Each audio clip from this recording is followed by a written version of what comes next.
Merkezi hükümete bağlı Hotan Eğitim Bürosu 1 Haziran'da bölgedeki okul yaşında olmayan Uygur Türk'ü çocukların yatılı anaokullarında tutulduklarını inkar eden bir basın toplantısı düzenledi. Çin devlet medyası Global Times'e göre Hotan Şehir Eğitim Bürosu yetkilisi anne babaları toplama kamplarında veya zorla çalıştırılmaya alınan öksüz Uygur Türk'ü çocukların bu tür yurtlarda tutulduğuna dair haberleri saçma ve tamamen asılsız olarak nitelendirdi. Oysa ABD'nin en etkili araştırma enstitülerinden biri olan Randi tarafından bu yıl Mayıs ayında yayınlanan bir raporda uydu görüntüleriyle sabit Hotan şehri etrafında 20'den fazla çocuk kampının olduğu raporlanmıştı. Çin hükümetince 2017'de başlatılan büyük ölçekli keyfi tutuklamalar sonucu 3 milyondan fazla Uygur ve başka Müslümanlar ceza kamplarına kapatılıp çok sayıda insan hapis cezasına maruz kalmıştı ve bu olay on binlerce Uygur çocuğun bakıcısız kalmasına neden olmuştu. Bilgilere göre Çin hükümeti 2017'de başlayıp Doğu Türkistan'da 4387 yerde anaokulu açtı ve bu kapsamda 662.900 anaokul yaşındaki çocuğu yatılı olarak okula aldığı tahmin ediliyor.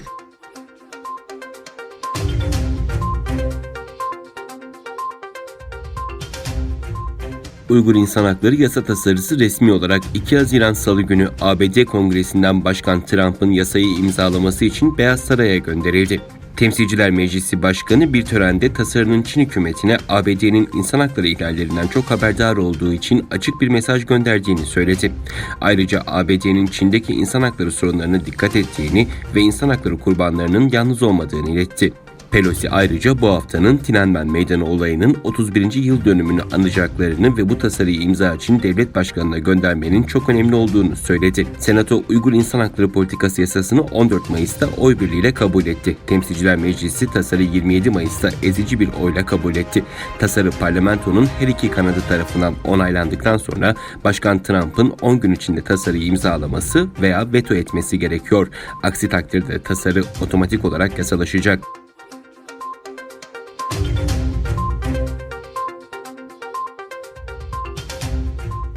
İngiltere Başbakanı Boris Johnson, Pekin'in Hong Kong'ta ulusal güvenlik yasasını uygulamakta kararlı olması halinde milyonlarca Hong Kongluya İngiltere pasaportu ve vatandaşlığı verebileceklerini duyurdu. Boris Johnson, The Times gazetesinde kaleme aldığı makalede Hong Kong'taki birçok kişi Çin'in daha önce sürdürmeyi taahhüt ettiği yaşam tarzlarını tehdit ettiğini düşünüyor.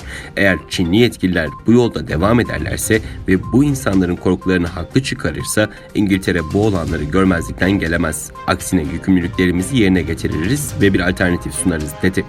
Hong Kong'da yaklaşık 350.000 kişi ulusal deniz aşırı pasaportuna sahip. İngiltere'nin üzerinde çalıştığı düzenlemeyle 2,5 milyon Hong Konglunun da bu belgeden istifade edebileceği tahmin ediliyor.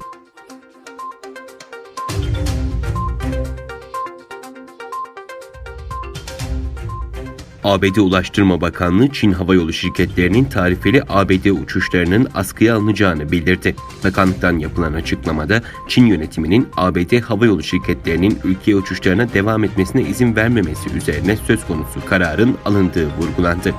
Açıklamada Çin Havayolu şirketlerinin ABD'ye veya ABD'den olan tarifeli yolcu uçuşlarının 16 Haziran'dan itibaren geçerli olmak üzere askıya alınacağı kaydedildi.